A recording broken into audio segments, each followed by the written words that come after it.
Michael Cohen has claimed that Donald Trump told him that if one of his children had to go to jail, it should be Donald Trump Jr. instead of Ivanka Trump.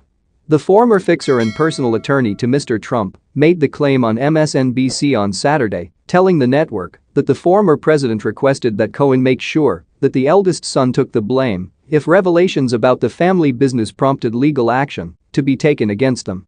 Cohen said Mr. Trump made the remark years before becoming president when his kids came close to being indicted by the Manhattan District Attorney's Office in 2012.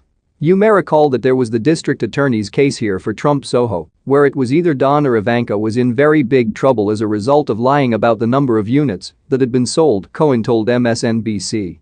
And Donald said it to me. I mean, I wouldn't say it if it wasn't said directly to me. He goes, if one or the other has to go to prison, make sure that it's Don, because Don would be able to handle it, Cohen said.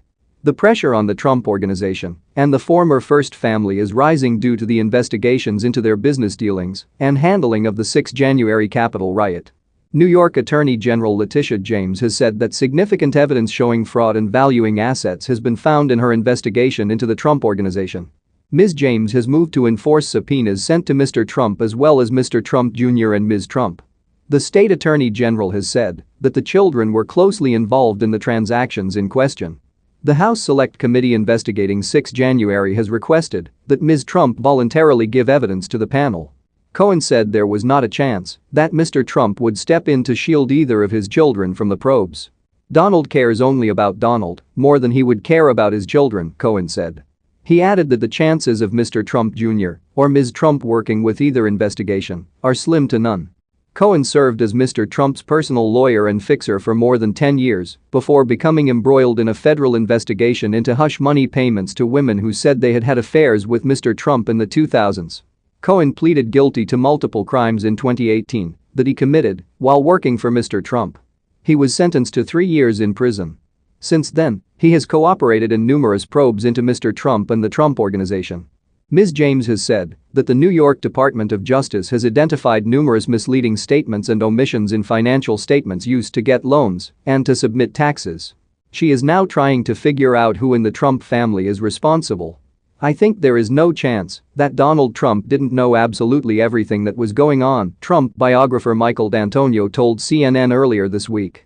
If you add up what these discrepancies reach as a total, it's $500 million or more, and that's just in the examples that the Attorney General noted, he added. Mr. D'Antonio said that Mr. Trump is also responsible for training his children to play the same games, so if he didn't know precisely what they were doing, he knew how they were operating.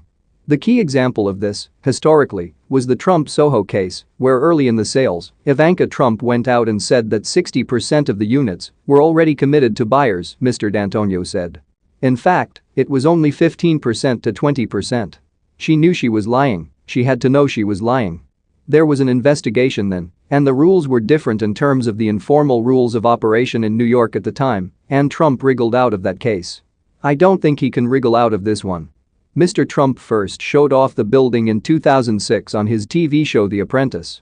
The criminal investigation into whether members of the Trump family deceived prospective buyers in the condo scheme was dropped in 2011. Public disclosure of emails shows how Mr. Trump Jr. and Ms. Trump were aware that the figures they used to tell possible buyers how well the units in the building were selling were in fact inaccurate. So guys, with that we have come to an end of this edition of the news. Make sure to subscribe if you haven't. Thanks so much for watching. Until next time. Bye.